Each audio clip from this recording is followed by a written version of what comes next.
Hi everyone. This week we are moving into our Unit 5 in our Qualitative Methods in Criminal Justice on negotiating access and exploring the scene. So this week you are assigned to read Chapter 5 in Tracy and also to read Chapter 3 in the book In Your Own Words. This unit includes an important reminder that to study people, you need willing participants involved in your research. Qualitative researchers study with participants, not on them. So the unit goes on to cover gaining access, preparing for uncertainties, relationships with participants, ethical access, and exploratory methods like briefing interviews, participant diaries, maps, and narrative tours. Quick overview of what we'll talk about more: the common challenges of access and consent, practical consideration, virtual access, negotiating interview access with your participants, the first research interactions, and exploratory methods. Let's look now at some of the common challenges of access and consent. Tracy told us in the readings of how important it is that when she would give examples, as she does in the book, she does them from her own personal research, which really helps the reader connect to what's been happening. So she told us about the City West 9/11 emergency call. And this is an example given about how your contacts can help you get an in. Now, these people might include people you know in an organization, dorm mates, maybe a mentor, and also about how becoming a full participant within the research. The Radiant Sun cruise ship example. This is an example that she gave about working in an organization or seeking a position in an organization to become a full participant. Sometimes more access is possible because you are an insider. You're in with those that you're researching. Entering a closed organization, she gave us the example of the Women's Minimum Prison and Novo Jail.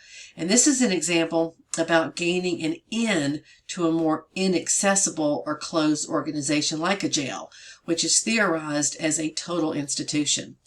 The vignette details asking past researchers about how they gained access, preparing and researching before seeking access, and setting up a time to not only get management's approval, but also to allow participants to become comfortable of your presence in the field within their environment. Accessing an elite interviewee populations surrounding a delicate topic is another example that focuses the challenges of recruiting interview participants. So Dr. Tracy and her colleagues, they had to frame the study in a particular way and make sure that the participants fit within their research criteria. It's very important that you do some homework before you approach the scene that you're studying. You need to consider these tips before seeking out access. Start where you are already a member and where you may be able to gain easier access because people are familiar with you. Make use of your family, friends, and other networks to find any connections in the areas that you want to study. For example, your roommate may manage her own restaurant, may actually work in a restaurant that you can get access to. And this would help a study on local business owners. You might make a connection such as with your faculty members or through interning or volunteering. Do homework and legwork so that you are prepared before you meet with a gatekeeper or your first participant. You don't want to appear unknowledgeable about what you're studying. You want to track your contacts using a contact information log, such as the one given in the Researcher's Notepad 5.1, the contact information log. So let's talk now about how do you seek research permission so that you're not rejected. So one of your first important steps in accessing a research scene is through the gatekeeper. Now, this is the person who can give you access to the scene. Make your first impression strong, whether in person, via phone, or via email. Be sure you give a broad overview of your research interest rather than too many specifics or too much jargon. You don't want them to be confused about what you're asking. Be honest about your project's focus, but frame it carefully. Participants will be more likely to participate in your study about roommate communication than roommate conflict. Even if roommate communication will include conflict or arguments. Thus, for critical scholars, it's important to delicately frame your entree, such as saying to the emotional highs and lows of employees, than by saying employee stress and burnout. As you have conversations with various individuals, be sure to ask who will make the final decisions about your access, because sometimes the decider of the research is hard to identify, and you want to be aware of where the final say-so comes from. Consider tailoring your conversations to the group through research. Assess the formality and the best way to approach the gatekeepers. An example is schedule a meeting with PowerPoint, with a written proposal and conversation. I'll also give you a personal example. Dr. Adkins and I currently are working on a research study on the collaboration of law enforcement with nonprofit agencies to help the homeless within a community. And so I started out talking to a neighbor who happens to be a sheriff's deputy, and he was willing to talk to me and tell me everything. And he actually said that he thought the sheriff's department wasn't the right place to go because they don't deal a lot with homelessness, that it would be better to have, the city police officers. And so I actually reached out to city police officers in Chattanooga, just talking to them, and they were all more than happy to speak to me. But we were trying to get permission to survey. So I went down to the police department in Chattanooga and talked to really the people, the frontline people, and they gave me a number, a contact that is their social outreach person. And they said, he'll be more than happy to help you. And I told them about the study, and they thought it was a great idea. They said, I don't know why. It's not a big deal. What is the risk? We're not talking to the homeless. We're just talking to police officers. And so here I am looking for the person that I need to speak to. And so I spoke to the contact they gave me through email, and he had loved the idea. He said, not a problem. He says, but I think this is something that I need to go up higher to get a permission on before you survey. I said, okay, great. And came back a week later, hadn't heard anything, finally contacted him again, and he says, I'm sorry, but it was denied. And I was shocked, by who, what, and he basically said, look, all I got was from my commander, no.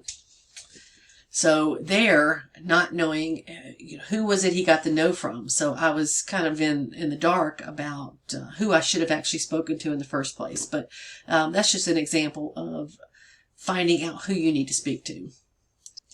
So let's continue talking about how to seek research permission.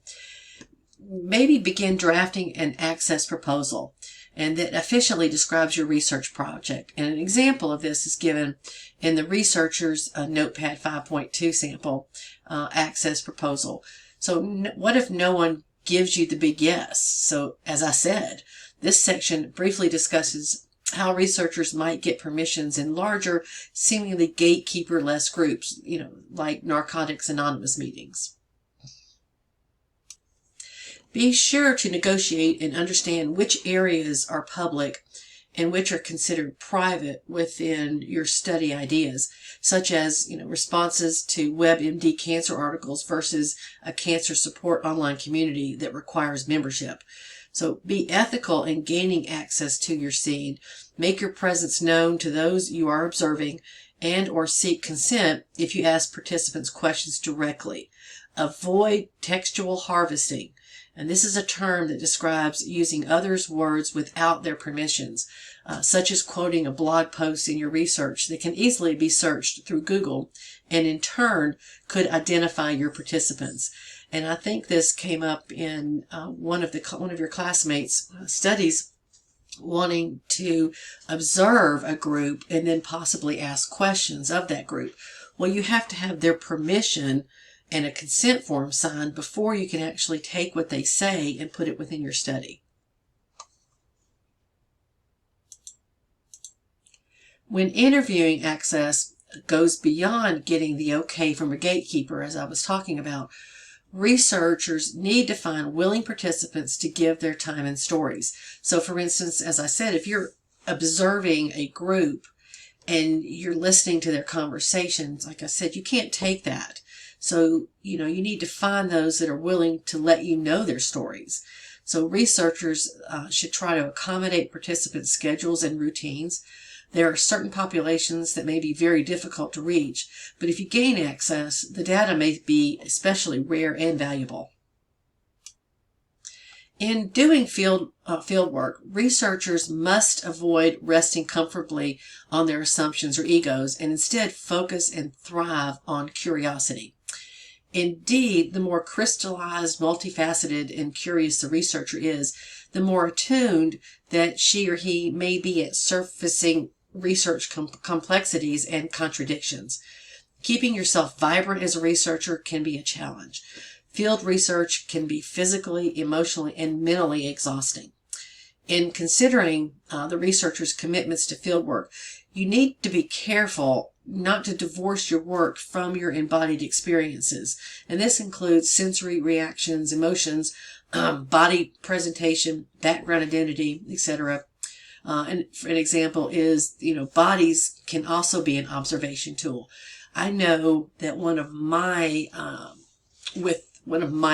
areas that I need to work on is my facial expressions, because I react facially to other people. And I notice that my husband will say, what's wrong? You got this terrible look on your face. It's because I heard somebody say something, But anyway, that's something that I have to be observant of, especially when I'm doing any kind of research study.